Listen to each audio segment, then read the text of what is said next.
Je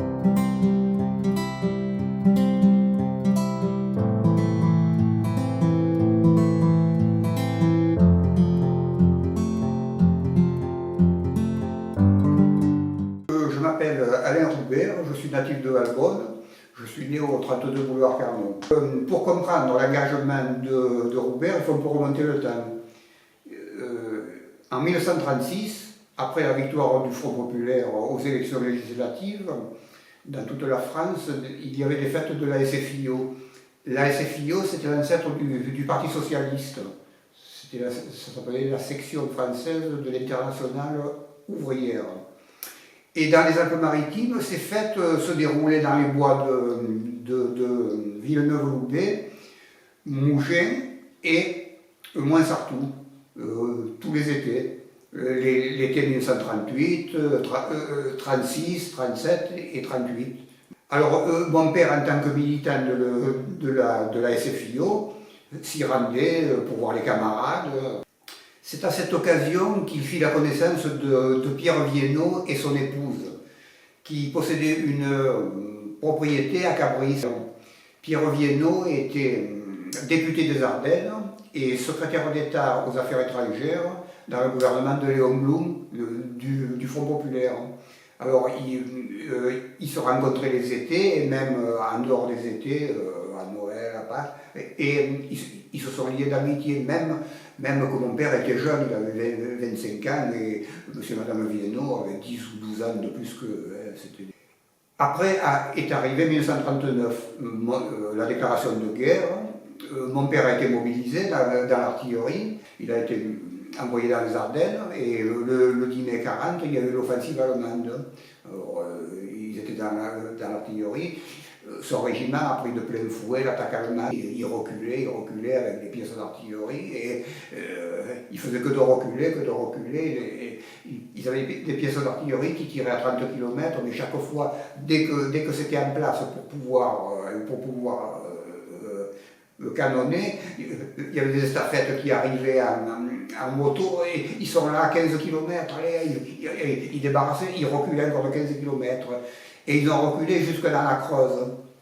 Après, au mois de juin, il y a eu la débâcle complète, l'armistice, et il a été démobilisé dans le département de la Creuse au mois d'août 40. Alors, il a regagné ses foyers, il est revenu à Valbonne, il a repris ses activités d'agriculteur. Et puis bon, toute l'année 40 s'est passée. Après en 41, il a commencé à voir un peu de ses amis militants de la SFIO. Chacun voulait faire quelque chose, mais il n'y avait pas de coordination, pas de truc. Chacun avait, mais il ne faisait rien du tout. C'était les débuts, il n'y avait pas de contact, il n'y avait pas de truc. Il a fallu attendre à la mi-42 pour que Madame Viennot le contacte, parce que son mari avait été envoyé à Alger, parce qu'en 40, certains parlementaires voulaient continuer la lutte, et ils étaient allés à Alger. Mais à Alger, on les a cravatés, le gouvernement de Vichy, et on les a mis en prison quelque temps. Et après, il a été libéré. Lui, il est parti à Londres. Il rejoint de Gaulle et il est devenu ambassadeur du Comité français de libération nationale auprès du gouvernement britannique. C'était l'ambassadeur de Gaulle auprès des Anglais. Et son épouse a reçu pour mission de se réfugier à Cabris et d'organiser la SFIO clandestine. Voilà, alors, elle a commencé à contacter des connaissances, des militants, tout ça, et elle a contacté mon père, disons, à la mi-42. Elle lui a demandé s'il voulait faire partie du réseau, et bien entendu, depuis 41, il cherchait un peu à s'introduire à droite à gauche, et il a accepté comme agent de liaison. Agent de liaison, c'est-à-dire c'est, disons, coursier, vous voyez. Alors, il se rendait tous les 15 jours, et même des fois toutes les semaines, à Cabris. Alors, il allait prendre les consignes que Mme Viennot donnait, Parce que chez elle, en Loire-Cabris, c'était un peu une plaque tournante du début de la résistance. Il y avait des agents de la résistance qui passaient, qui allaient, qui venaient, tout ça, c'était un point un peu de ralliement. Son mari était à Londres. Alors il donnait l'adresse de son épouse à Cabris. Alors Marcel Aubert se rendait tous les 15 jours, comme je vous l'ai dit, en car et en vélo. Alors, un petit détail, pourquoi en car et en vélo? Pour deux raisons. D'abord, une raison pratique, s'il n'y avait pas la correspondance, quand il arrivait à Grasse pour aller à Cabris, tout ça, il montait en vélo, et pour une raison de sécurité. Parce que au terminus des cars, il y avait toujours des contrôles de papier. Alors, il se faisait arrêter avant, et il faisait le dernier kilomètre en vélo pour éviter les terminus de cars.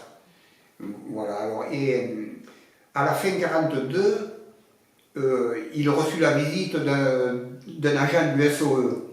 Alors le SOE, c'était une organisation britannique, en anglais ça s'appelle Special Operation Executive, moi je sais pas dire. C'était un organisme de subversion, vous voyez, ça avait été créé par Churchill en Angleterre. On envoyait des agents en France et dans les autres pays occupés pour encadrer la résistance et la ravitailler, pour commencer à créer des réseaux, tout ça. Alors, au début, les agents amenaient de l'argent, après des moyens de transmission, des postes radioémetteurs, et plus tard, lorsque c'était bien organisé, ils cherchaient des terrains de parachutage pour recevoir des armes et des explosifs. Et un beau jour, il reçoit la visite, à la fin 1942, d'un agent là, du SOE. Il était envoyé pendant un Vienno. Son pseudonyme, c'était Arnaud. Mais son véritable nom, que mon père a su après la guerre, après la libération, il s'appelait Adolphe Rabinovitch. C'était un juif russo-égyptien, mais il avait fait des études en France, il parlait le français couramment, sans accent, parce qu'au SOE, quand il recrutait, il voulait des gens qui se fondent dans la population française, qui n'aient pas d'accent, rien du tout. Alors, cet agent lui a demandé s'il pouvait cacher un poste émetteur clandestin. Alors, possédant une campagne ici, avec un cabanon et un poulailler, il a accepté. Ils ont caché ce poste émetteur pendant 2 mois sous un tas de bois. Ce poste, c'était dans une valise. La dimension, ça faisait 38 de long, 24 de large et 10 de profondeur. Et c'était lourd, ça pesait 9 kilos. Ça pesait.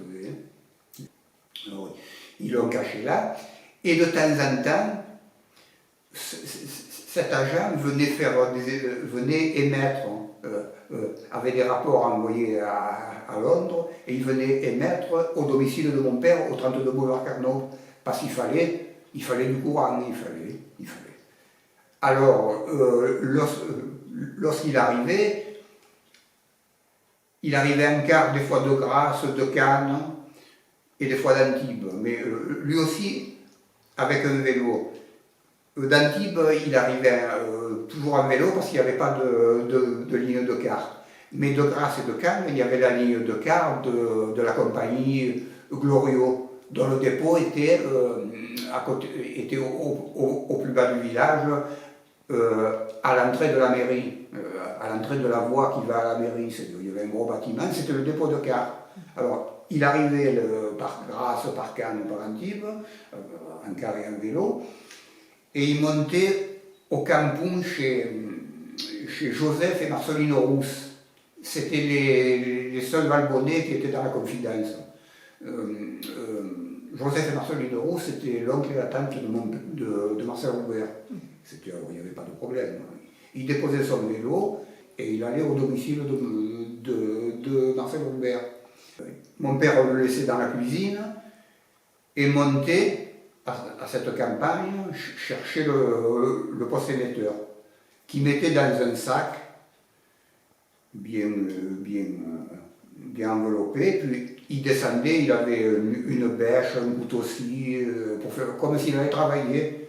L'opérateur radio sortait son appareil, il y avait un long fil qui faisait antenne, mais ce fil, il fallait l'isoler avec de la porcelaine. Alors mon père lui donnait une tasse qu'il enveloppait autour de ce fil et qui pendait à un crochet qu'il y avait dans la cuisine. Il branchait le poste à la seule prise qu'il y avait dans la maison, c'est-à-dire dans la cuisine. Il branchait, il y avait des lumières qui s'allumaient. Il mettait ce qu'on appelle des quartz ou des cristaux. C'était pour avoir la fréquence avec l'ombre. Mais ça, c'est technique, je ne peux pas vous l'expliquer, je ne connais pas.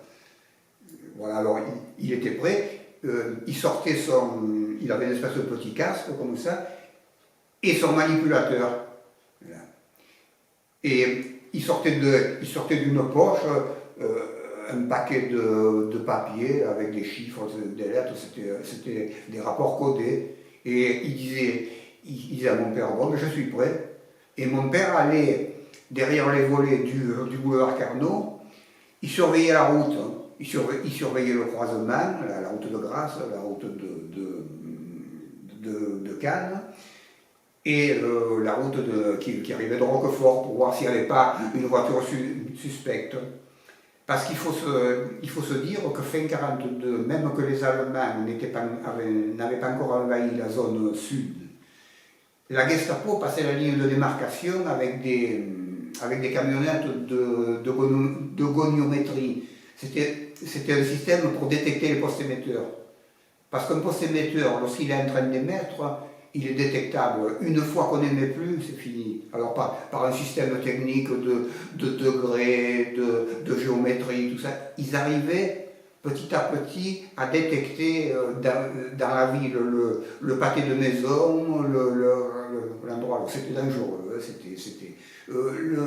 l'activité dans la résistance d'opérateurs radio, c'était l'activité la plus dangereuse. Parce que souvent, ils étaient seuls avec leur poste.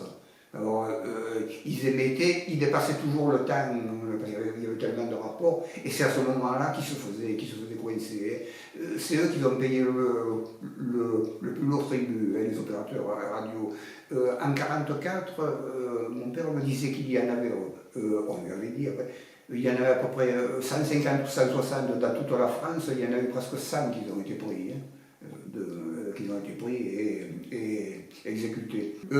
Il y en avait presque une quarantaine, 38, entre Marseille et Menton, qui sillonnaient tout le littoral et l'arrière-pays.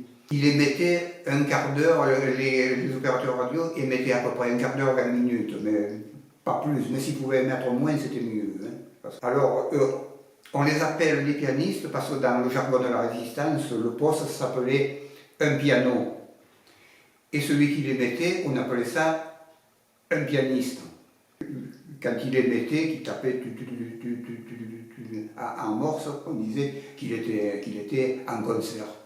Lorsque j'étais jeune, mes parents avaient sur le buffet un petit transistor, comme dans les années 60, comme ça, un transistor. Et des fois, bon, mon père était attablé, moi j'étais droit, et il me disait, tiens, allume un peu le piano. Voilà, alors ça a duré pendant 2 mois. Alors je vous ai dit qu'il avait fait 4 émissions, mais je pense qu'il est venu plusieurs fois. Il a émis plusieurs fois. Hein, parce qu'il émettait aussi, il avait un poste à Grasse et à Cannes. Chez un militant communiste à Grasse, il avait aussi un poste. Il émettait de Grasse et de Cannes. Parce que les opérateurs radio étaient devant un dilemme. S'ils émettaient toujours du même endroit, c'était dangereux, mais s'ils changeaient chaque fois d'endroit, c'était dangereux aussi, parce qu'ils avaient ça dans une valise, et s'il y avait un contrôle de la police française, de tout ça. Adolphe Arminovitch, il paraît que c'était, mon père l'a su plus tard, un des meilleurs opérateurs radio la moyenne des opérateurs radio, c'était 12 à 13, ils envoyaient 12 à 13 mots à la minute. Lui, il en envoyait 18 à 19. Mais ce n'était pas le meilleur. Le meilleur, c'était une femme. qui émettait depuis un village du sud-ouest. Elle envoyait entre 21 et 23 mots à la minute. Il lui avait dit, ou moi ou quelqu'un, un jour ou une nuit, viendra prendre le poste émetteur sous ce tas de bois, et alors vous regarderez, il y aura quelque chose pour vous. Un beau jour, mon père s'est aperçu que le poste n'y était plus. Et à la place, il y avait une musette, et il a regardé, et c'était des grenades quadrillées, une quinzaine de grenades. Mon père a continué à monter à Cabris quand il devait le faire, tout ça, puis on lui donnait d'essayer de recruter des militants, tout ça c'était difficile, hein, c'était des hommes de confiance, de tout ça. Alors, pendant l'année 1943, il a fait ça. À l'automne 1943, on lui a envoyé deux maquisards du maquis de Clavier. C'était des FTP, des francs-tireurs et partisans communistes, ils étaient recherchés par la police française et la Gestapo. Ils avaient fait un guet-apens, un attentat à Draguignan, ils avaient tué 5 ou 6 Allemands et 2 inspecteurs de police français qui travaillaient pour la Gestapo. Avec son oncle Joseph Rousse, ils les ont cachés pendant un mois dans un cabanon ça s'appelait Béline. Et ils les ont ravitaillés pendant 2 mois. Après, avec d'autres contacts, ils les ont fait évacuer dans le maquis de Peyroul, dans les Alpes de Haute-Provence. Un dans le maquis de Peyroul et l'autre dans le maquis de Caille. Il y avait un petit maquis entre Caille et Cano. Alors, après, il prenait des précautions, bien entendu, mais vu son passé de militant de gauche, tout ça, il a été dénoncé par deux notables de Valbonne. Il a été perquisitionné par la police française. 3 inspecteurs étaient venus, ils étaient garés devant le boulevard Carnot, ils y ont mis la maison sans dessus-dessous. Ils gardaient rien de compromettant à la maison, bien entendu. Alors, sur les 3, il y en avait un peu plus, d'inspecteur un peu plus, disons, humain. Alors, dans le salon, il y avait le portrait de son père qui avait été tué à la guerre de 14. Hein. Alors, il regardait ce portrait, voilà, avec la fourragère, la croix de guerre, tout ça. Et à un moment donné, il s'est retourné, il lui a dit si on trouve quelque chose, on est obligé de vous embarquer. Mais ils n'ont rien trouvé et ils sont repartis. Et voilà, après est arrivée l'année 44, est arrivé, alors, ça s'est accéléré, la résistance s'était organisée.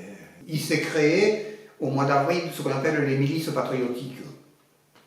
C'était à l'initiative du Parti communiste. C'était dans toutes les villes, dans tous les villages, il y avait des militants sûrs qu'il fallait que le jour de la libération, ils prennent le pouvoir, ils aident les forces alliées qui arrivaient, qui les guident, qui destituent les municipalités pétainistes et qui prennent le pouvoir. Alors, avec quelques Valbonnais sûrs, dont son oncle Joseph Rousse, Louis Boucaron, Louis Giordano, Joseph Seitre, Joseph Pagano et Pierre Gloriot, qui faisait partie des milices patriotiques, tout ça. Vers le mois de juillet 1944, il est monté chercher à Cabris les papiers officiels pour prendre la mairie, les papiers de la résistance, les tampons et tout. Et les brassards tricolores à Coeur-de-Lorraine, qui les a emmenés un jour en vélo au péril de sa vie, parce que s'il avait été contrôlé, il les avait dans une sangle autour du corps. Si on avait palpé, qu'on avait vu ça, ces brassards, il y passait. Hein. Et là, à ce moment-là, il n'y avait pas la police française, il y avait les Allemands. Hein. Les Allemands sont arrivés le 8 septembre 1943. Hein. Alors la veille du 24 août, il a contacté tous ses amis, des milices patriotiques, tout ça, il leur a donné une grenade à chacun, tout ça, il leur a dit demain matin, on destituera la municipalité pétainiste avant l'arrivée des Américains. Hein. Et ils sont allés à la mairie, il y avait Morin, il y avait une partie du conseil municipal, et ils les ont mis en état d'arrestation. Et le lendemain, le jour de la libération, bon, les Américains sont arrivés, ils arrivaient de grâce, là, ils se sont arrêtés là, et ils sont allés les rejoindre. Et puis, il y avait des quelques vieux soldats allemands mais polonais, ils se sont rendus, tout ça, les Américains, ils les ont pris. Et il restait peut-être une quarantaine, une cinquantaine d'Allemands qui étaient sur Pierrefeu et sur la route de Bionne. Mais eux, ils ne se rendaient pas. Alors, comme les Américains, ils ne savaient pas où ils étaient, c'est les gars de la milice patriotique qui les ont bon, ils avaient le brassard tricolore, ils avaient des revolvers, ils avaient la truc, mais c'est les Américains qui ont fait tout le travail. C'était des professionnels de la guerre. Ils en ont tué 2 ou 3, ils en ont tué. Et puis après, les autres, il y en a qui se sont échappés, d'autres, ils se sont rendus. Et voilà. Et la libération, et ça a été ça. Hein. Et puis bon, après, alors, il y a eu les jours d'après, tous les 2-3 jours, il y avait des cérémonies au monument. Là, ils remerciaient les Américains. Après la libération, la milice patriotique, ils y étaient plus 6. Hein. Ils y étaient, tout le monde s'agglutinait, tous les jeunes, tout ça, ils s'agglutinaient et ils se faisaient inscrire dans la milice patriotique. Voilà, une fois que c'était fini. Hein. Voilà. Mon père, qui détenait les papiers officiels de la résistance pour prendre la mairie de Valbonne, refusa de prendre la tête du comité de libération et de devenir provisoirement le maire de Valbonne. Après tous ces mois de stress et de clandestinité, il voulait un peu passer la main. C'est Pagano qui a pris la tête du comité de libération, Boucaron la tête des milices patriotiques, et c'était un peu eux qui commandaient. Après, il y a eu l'épuration. Après, une fois que le mois d'août s'est terminé, que les Américains ont commencé à partir, ils sont restés un peu. Après, en septembre, a commencé un peu l'épuration. Hein, parce que c'était dans toute la France, dans tous les villages, dans toutes les villes de France qu'il y avait épuration. Hein.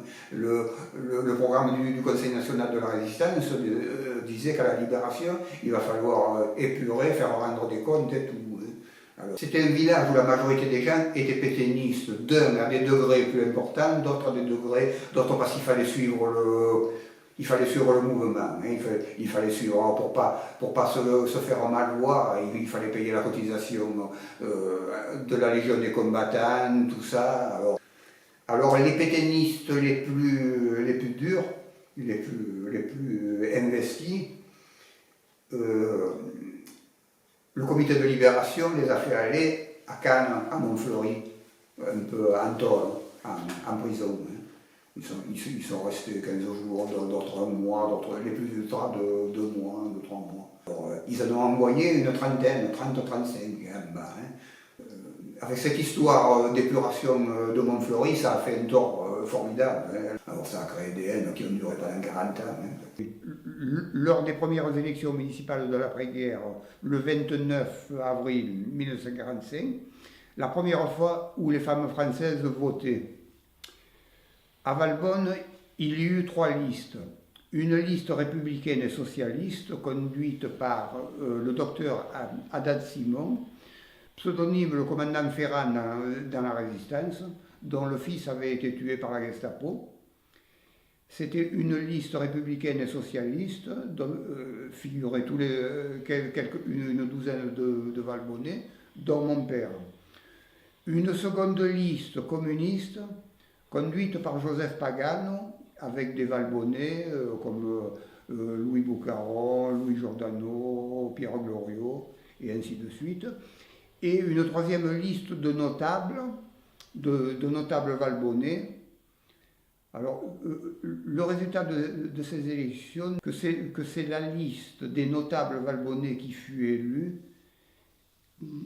grâce à l'affaire de Montfleury qui porta un tort terrible à la liste communiste et à la liste socialiste. Après la libération, comme je l'ai déjà dit, mon père ne voulut plus aucune responsabilité. Et il ne demanda jamais aucune attestation, ni aucune ni aucune gloire pour son action dans la résistance. Il reçut simplement une lettre de Madame Viennot, sa chef de réseau, une lettre du 19 janvier 1946, où elle lui dit « Mon cher camarade, votre lettre m'a fait un grand plaisir, car les amitiés nées pendant les mois de la résistance sont des amitiés particulièrement chères. Comme vous, je garde une foi entière dans les idées qui nous sont chères et pour lesquelles tant des nôtres sont morts. La lutte n'est pas finie et nous avons sans doute eu tort de penser que la libération résoudrait tous les problèmes. Mais lentement, à travers 1000 difficultés, mais sûrement et inexorablement, un socialisme humain triomphera. J'espère vous voir cette année et je vous envoie mes fraternelles amitiés. » C'est signé André-Pierre Viennot, qui deviendra à la Libération secrétaire d'État dans le gouvernement de Georges Bidault. Mon père, pendant tous ces mois de clandestinité, a côtoyé de nombreux résistants communistes qu'il trouvait efficaces et bien organisés. Et il devint par la suite un compagnon de route du parti. Garda toute sa vie dans son esprit tous ces moments passés avec ses camarades, dont Adolphe Rabinovitch, alias Arnaud, qui eut un destin tragique au cours d'une nouvelle mission en France. Il fut arrêté par la Gestapo aux environs de Compiègne et transféré dans un camp de concentration à la frontière polonaise, et il fut exécuté en septembre 1944. Mon père me parla toujours de ce compagnon. Un mois avant sa mort, il m'a encore parlé de son histoire. Et il a gardé jusqu'à son dernier souffle la fierté du devoir accompli.